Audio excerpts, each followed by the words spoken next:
reconciliation, the fruit of the Algiers process.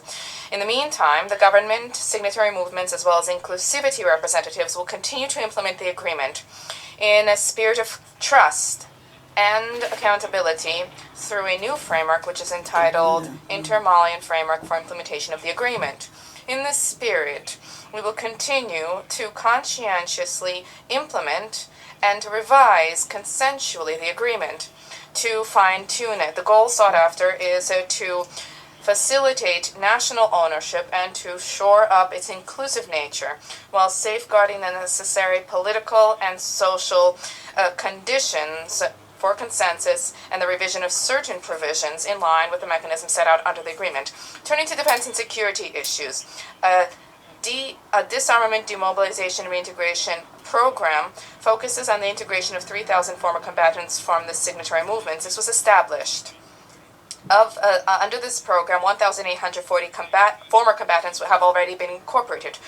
The government has also expressed a willingness to integrate 1,160 remaining components by 21 August 2021. The delays were a result of the slow pace of the Azawad, the Azawad movement coordination body in the provision of the list of representatives. We have the forthcoming integration of former combatants into the armed and security forces, as well as civil, as well as government bodies and other military bodies. And the government is determined to surmount technical obstacles stemming from other parties in the parts of the agreement, specifically the signatory movements. Their joining the DDR process needs to be made a reality. Socioeconomic reintegration will initiate the activities of September 2021 with support from MINUSMA and the World Bank. I would mention the plight of Malian refugees in neighboring countries and IDPs. This is a major concern of our government. We are undertaking to create, with support from bi- and multilateral partners, to create suitable conditions for the restoration of security and dignity for our people and to ensure that they be positioned to participate in forthcoming elections. The transition underway aspires to be a turning point, heralding hope for healing Mali of the woes that have assailed it, including political instability, institutional instability, weakness of state institutions. These are direct consequences of corruption and impunity. In order to achieve this, we have decided to initiate reforms. This is the second axis of the government's action plan. These reforms go beyond political institutional questions. The reforms ultimately are geared towards refashioning the state, whose progressive decay has been caused by the vulnerability to political, economic, and social ills. My country wishes to be a solution to the crises plaguing the Sahel. My country wishes to live in peace with our neighbors, to strengthen our unity, our stability, and to restore full sovereignty over all of our territory.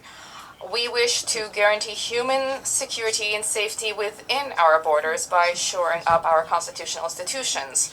To that end, Mali has committed to transformation through reforms into a stable and prosperous state, a state focused on welfare of our population. These reforms have been delayed for far too long for manifold reasons by successive political regimes in the past 2 decades. The transition underway under the stewardship of His Excellency Colonel Assimi Goïta has decided to adopt a robust commitment to achieve that. The head of state seeks to convene and made a commitment to that end in the next few days to convene a national foundation for foundation.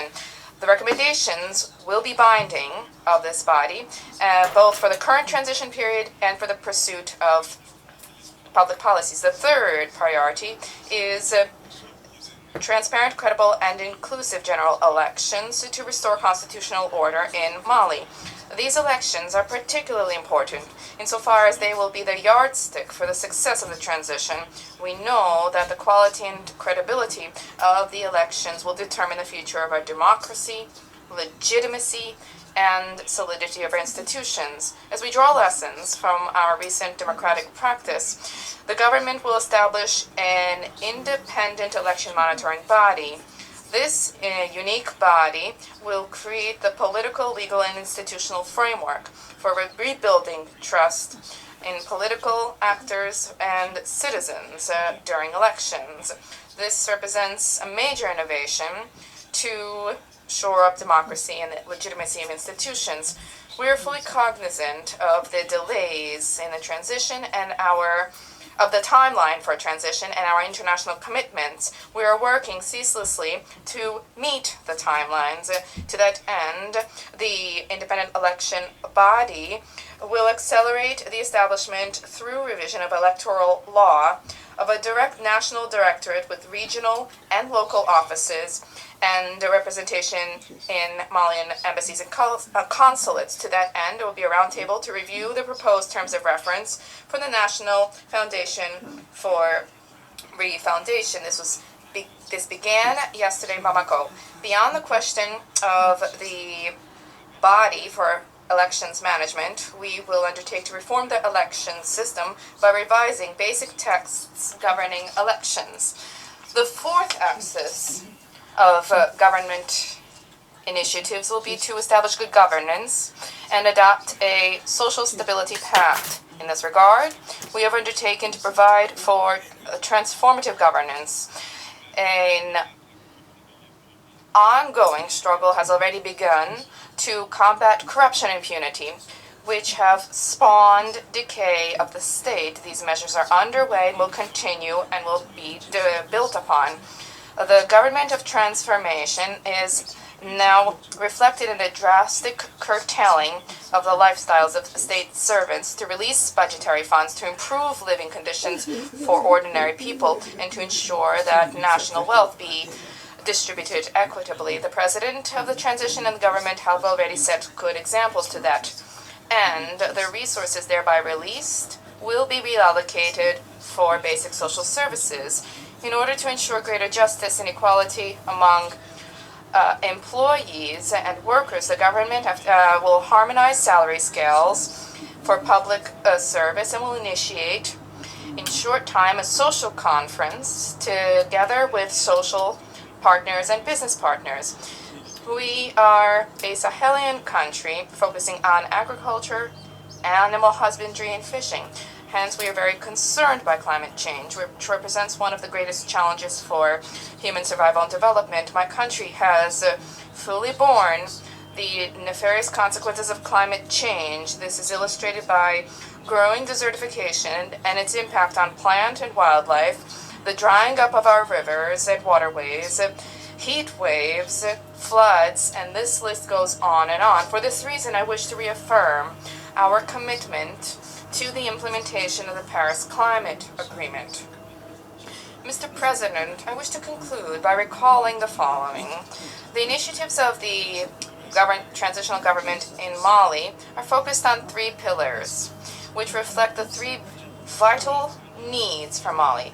These are the need for security, the need for justice to combat corruption and impunity, and the need for reform.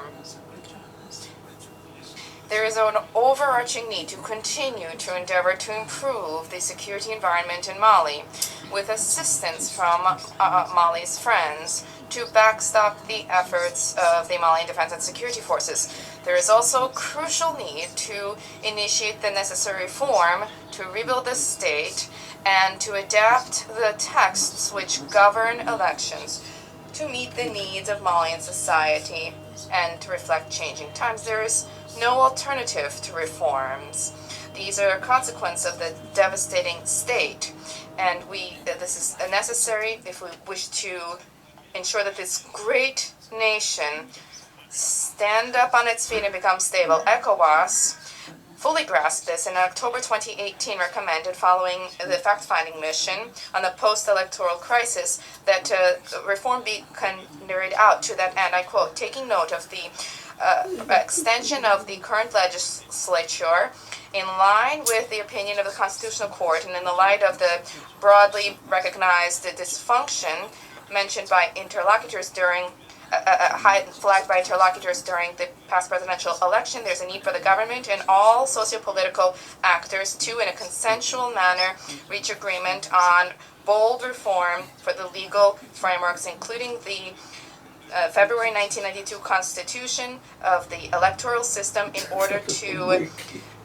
initiate elections that the country can carry out. I reiterate the government of the President of the Transition and the people to heads of state and government of ECOWAS for the leadership. I wish to reiterate the gratitude of our President, government, and people to heads of state and government of ECOWAS for their leadership and for their steadfast presence in support of Mali during difficult and complicated times. We urge them to continue to have a clear-sighted view of the situation prevailing in Mali, a vast country, open on 7 borders, which is an important pillar for the entire West African region. Thank you for your kind attention.